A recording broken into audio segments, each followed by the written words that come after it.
Much has already been said about receiving strength, inspiration, and direction, not suggestion, from Him who has all knowledge and power. If we've carefully followed directions, not suggestions, we've begun to sense the flow of His Spirit into us. To some extent, we've become God-conscious. We've begun to develop this vital sixth sense, but we must go further, and that means more action. In other words, what's happened to us in these steps of 3 through 10, we've removed enough self-will that we're now becoming God-conscious. And by now we're beginning to receive some directions from God. Now, if the book says that God has all power and all direction, and I believe He does, the book says so, and it says God dwells within each of us, and I believe He does, the book says so, then it really stands to reason that you and I have within ourselves all the knowledge and all the power that we could ever need to handle any situation which comes up in the future. It's called a sixth sense of direction. I've got 5 senses. Everything I know on a conscious level, I learn from those. I can see, and I can hear, and I can smell, and I can taste, and I can touch. But what little bit I've learned through my 5 senses of direction is just a small amount of knowledge. But if God has all knowledge and all power, if I can tap into Him, then I can handle any situation in the future with God's help, whatever it might be. It's long been known we do that. You develop the sixth sense of direction through prayer and meditation. Most of us, we get here, I didn't know anything about meditation. I thought meditation is when you tried to clear your mind of all thought. Well, I've never been able to do that. When I wake up in the morning, that sucker turns on and it will not clear out. I thought maybe it was chanting, listening to soft music. That's probably some forms of meditation, but I knew nothing about any of it. I knew very little about prayer, even raised in church. I only knew 2 prayers. One went like this: Now I lay me down to sleep, I pray the Lord my soul to keep, and if I die before I wake, I'm not into that prayer anymore. That's dealing with death, and I don't want nothing to do with that. The other prayer that I used, and I bet you used it too, went like this: God, if you get me out of this damn mess, I swear I'll never do this again. Now I'm going to have to develop a life of prayer and meditation. Would seem to be impossible, wouldn't it? Bill Wilson is faced with the job of teaching people who are spiritually bankrupt how to pray and meditate, and Bill Wilson don't know how to do it either. Thank God he didn't. Because if he had really been knowledgeable, he would have written in such a manner that I could never have understood it. But he didn't know enough about it to be able to do that. What he did do is what he's done all the way through the book. He gives us some definite, valuable suggestions. And he said if we will use those in our lives today, we will develop our own life of prayer and meditation. He couldn't tell us how to pray and meditate, but he could tell us how to develop our own. He starts for just a few moments over on page 86. He tells us what to do when we go to bed at night. Here it is now in step 11. He said when we retire at night, we constructively review our day. Were we resentful, selfish, dishonest, or afraid? I believe that's step 4 again, isn't it?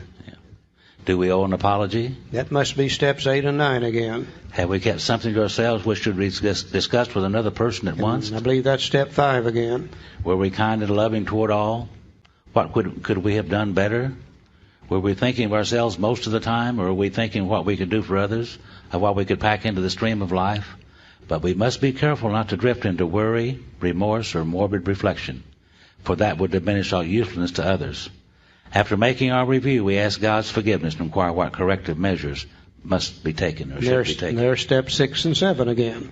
So what the book is really suggesting is when we go to bed at night, we sit down and kind of take another little inventory.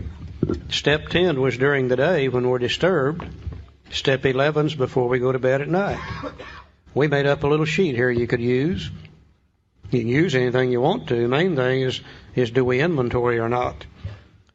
On one side of the sheet, we took the basic character defects: selfish, self-seeking, dishonest, frightened, inconsideration. We took all the other defects in the 12 and 12, which are the offshoots of those first 4.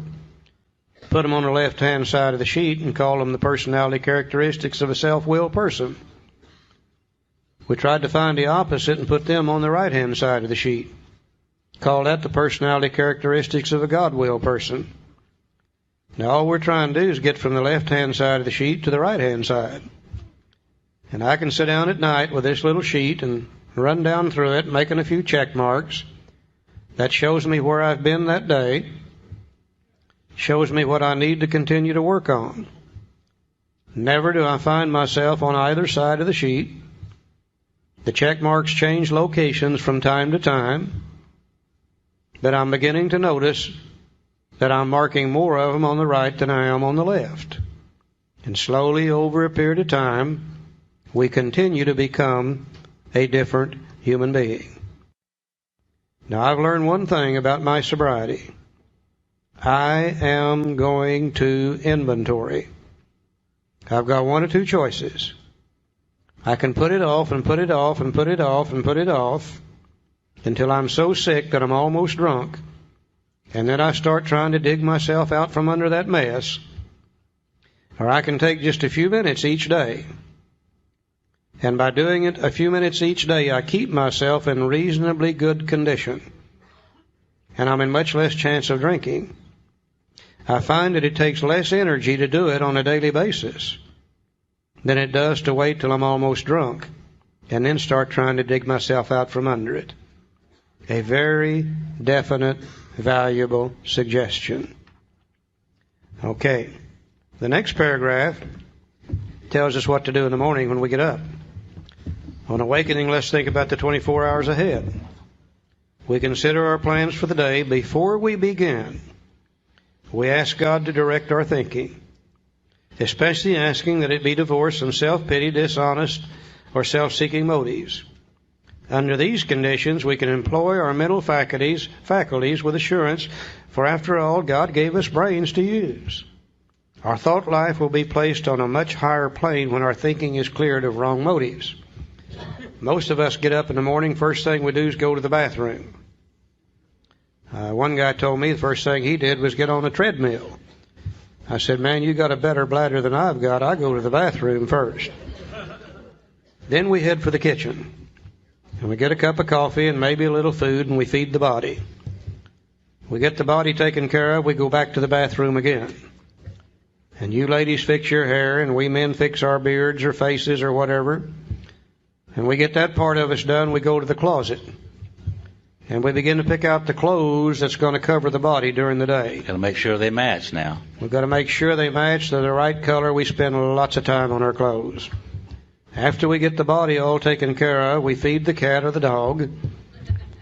We start out the door. We lock the door behind us. We don't want anybody to steal our junk. We go out to the car and we check the air and the tires and we check the fuel in the fuel tank. We turn the switch on, start the motor, and we take off down the road. But what did we do about our minds that morning? We took care of all the material things, including our body. What did we do about our minds? Our minds are going to run the whole show all day. Did we check the air there? Did we check the fuel level there? Did we feed the mind a little bit? If we would take 5 to 10 minutes in the morning to ask God to direct our thinking throughout the day, ask God to give us the right thought and action before we even start thinking about the day, then chances are our thoughts about the day are going to be in better shape. If we spend 5 minutes in the morning there, coupled with 5 minutes in the evening when we go to bed, there's no telling what we could do with our minds. If we spend as much time on our minds as we do on our bodies, my God, we could become anything, couldn't we? If you've spent 5 in the morning and 5 in the evening, you've still got 23 hours and 50 minutes to screw the thing up. It only takes a little bit of time. Very definite, valuable suggestion. In thinking about our day, we may face indecision. We may not be able to determine which course to take. Here we ask God for inspiration, intuitive thought, or a decision. We relax and take it easy. We don't struggle. This is a form of meditation for busy people. We alcoholics don't have time to lay down on the floor and listen to soft music. We don't have time for chanting and all that stuff. We're busy people. Yeah. And the book says when you face indecision, you can't decide what to do, recognize you don't have the answer. Turn to God and ask God for the right thought or decision. Don't struggle, relax, and take it easy. I think what it means is get your mind off on something else. And the way I get my mind off on something else is I go start mowing the grass, painting the house, or washing the dishes. And quite often my mind goes back to that subject and I've got information I didn't have before. It says, why don't you call Bill? Maybe he'll know. And I call Bill and Bill's got the answer. They used to say, wasn't it lucky I called Bill? No. This is a form of tapping into the sixth sense of direction. And if you practice at it, it gets to where it becomes a common thing to do. It's amazing how this stuff works. Very simple suggestions. Page 87, first full paragraph down there toward the middle of the page, tells us how to pray. See, we usually conclude the period of meditation with a prayer, that we be shown all through the day what our next step is to be, that we be given whatever we need to take care of such problems. We ask especially for freedom from self-will, and we're careful to make no requests for ourselves only. We may ask for ourselves, however, if others will be helped. We're careful never to pray for our own selfish ends. Many of us have wasted a lot of time doing that, and it doesn't work. You can easily see why. As I said, I used to use God like an errand boy, send him out to get this done, get that done. It didn't work. He never did come back with nothing. You know. But I learned through doing that to start praying only for the knowledge of His will for me and the power to carry that out. And today I can't think of anything that would be better than to have God's will done in my life. Only. It would be a whole lot better than anything that I could ever dream of. Because as I said here today, I am in places today in many, many areas of my life that you can't get to other than by God's grace. It cannot be done. You know, I was practicing this thing around, and one day I was listening to the radio, and I heard a song that I heard all my life. And it talks about having a plane of inspiration. And I heard this song all my life. It's called In the Garden. Have you all know that song? And it came to me. I said, well, that's a song about prayer and meditation, isn't it? In the morning, while the dew's still on the roses. That's about prayer and meditation. And I didn't know that. It just came to me. And I can read these things, and I can see these things today, and I know what they mean. I mean, I really do know what they mean. I don't know where that came from either. It certainly wasn't anything from me. I think it's God working in my life. I believe that. They said to me, pray only for knowledge of His will and the power to carry that out. I said, how in the hell is He going to know what I want?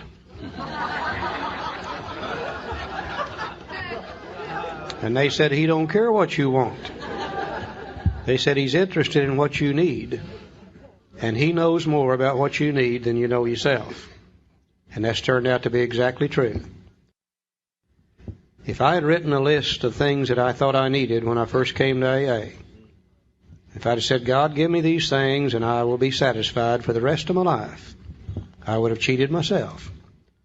God has given me things far, far, far beyond my dreams could possibly be when I first came to AA. Absolutely amazing, the things that take place in our life by simply trying to follow God's will. People who have been self-willed like us, who have literally destroyed ourselves on self-will. We don't need to be telling God what we want. God knows what we need, and if we do His will, He's going to see that we get it. You know, who could ever have dreamed years and years ago we could be sitting in this room today doing what we're doing? A week ago, we were in Reykjavik, Iceland, a place I'd wanted to visit all my life. And by golly, I got to tour Iceland. Hell, I'm 69 years old now before I got to do it, but I finally got to do it. I couldn't have done that if I'd been drinking. A year or two ago, I got to go through the channel under the English Channel. I read something in a magazine when I was a kid, about 9 years old. It said sooner or later the English and the French would build that thing. I said then, if they ever build it, I'm going to go through it. Finally, I got to go through the channel and ride that damn channel train doing 200 miles an hour. Yeah, 60 years I dreamed that dream. Finally got to do it. Oh, yeah, God knows what we need. He's not interested in what we want. Page 87. Said if our circumstance Go ahead, Joe. We ask our wives or friends to join us in morning meditation. About 15 years ago, we were sitting in my living room, my wife over there in her chair and me in mine, and I'm reading my prayer and meditation stuff, and she's reading her prayer and meditation stuff, and she looked over and said, Joe, would you, she said, honey, that's what she said. Yeah. And I said, I'm not ready for that this morning. She said, no, you old silly thing. She said, I want you to read this for me and tell me what it says. I said, well, I can do that. So I read that for her, and I told her what it said, and I told her a lot more than she wanted to know about it. And the next morning she said, would you read this and tell me what this says? And I did, and we discussed that a little bit. And that kind of set up a little deal in our house of praying together and sharing together. And we hadn't done that before. And I've heard all my life those people that pray together stay together. Joe, how long has it been since you and Phyllis have had a divorce? It's been 21 years. Yeah. And I'd have never thought about that. She'd come up with that. Yeah. Bottom of page 87. As we go through the day, we pause when agitated or doubtful and ask for the right thought or action. We constantly remind ourselves we're no longer running the show. Humbly saying to ourselves many times each day, thy will be done. We are then in much less danger of excitement, fear, anger, worry, self-pity, or foolish decisions. We become much more efficient. We do not tire so easily. For we're not burning up energy foolishly, and we were trying to arrange life to suit ourselves. It works. It really does. That's a full paragraph right there. We alcoholics are undisciplined, so we let God discipline us in the simple way we've just outlined. If you'll follow these definite and valuable suggestions on page 86, 87, you will develop your own life of prayer and meditation. You'll make your conscious contact. You'll be able to tap into that sixth sense of direction. And it's amazing the things that we can learn by doing that.